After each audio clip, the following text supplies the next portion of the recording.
Today, we're going to talk about our big project on Bernard's Orchards.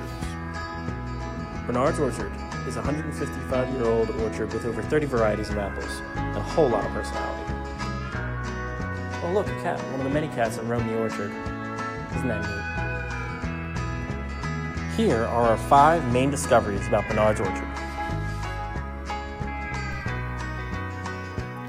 The first thing we learned was real men run farms, and you can't get any realer than Louis Bernard, who is owner-operator of Bernard's Orchards. To learn more about Louis, we'll take a look at his farmers-only profile.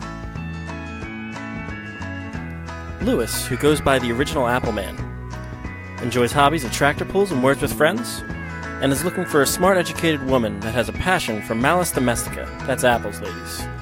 Doesn't mind getting her hands dirty, but he does have a deal breaker. He's got 5 cats, so if you're allergic, move along. The second thing we learned is that a farm is just a business, and all businesses have one thing in common: costs.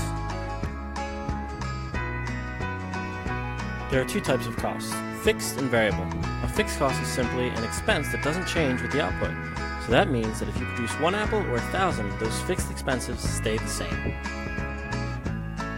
On an orchard, examples of fixed costs are general supplies, taxes, rent, legal expenses, and insurance. A variable cost is an expense that varies with the production output. Variable costs are those costs that vary depending on the company's production volume.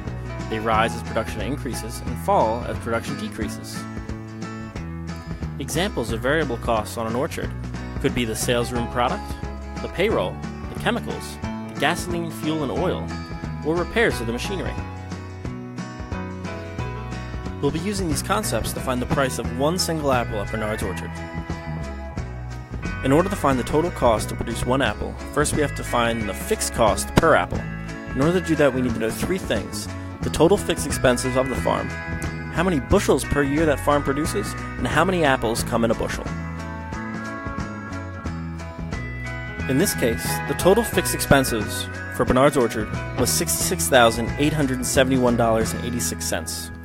We divide that by 11,000 bushels that the farm produced, and then divide that number by 126, the average number of medium-sized apples per bushel. That will give us our fixed cost per apple of 5 cents. Next, we have to find the variable cost per apple. In order to do that, we use the same formula we did last time, except we substitute the total fixed cost with total variable cost, and then solve. The total variable cost on the farm was $453,926.08. That gives us our total variable cost per apple of 33 cents. The last step is to combine our 2 answers: fixed cost per apple plus variable cost per apple. That means that we add 5 cents plus 33 cents. This means that when Bernard's Orchards produces 11,000 bushels, the cost per 1 apple is 38 cents. Let's talk a little bit about the market structure. Some large farms and orchards sell to wholesalers who distribute to places like supermarkets.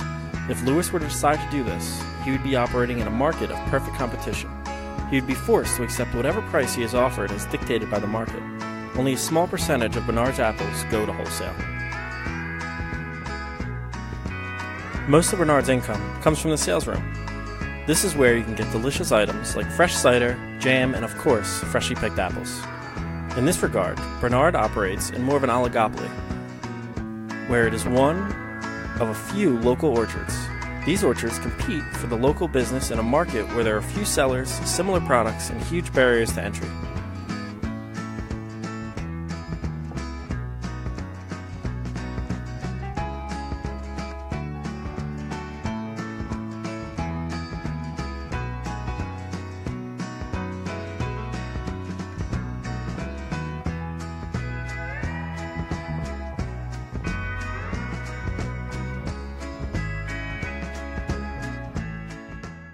Created using Powtoon.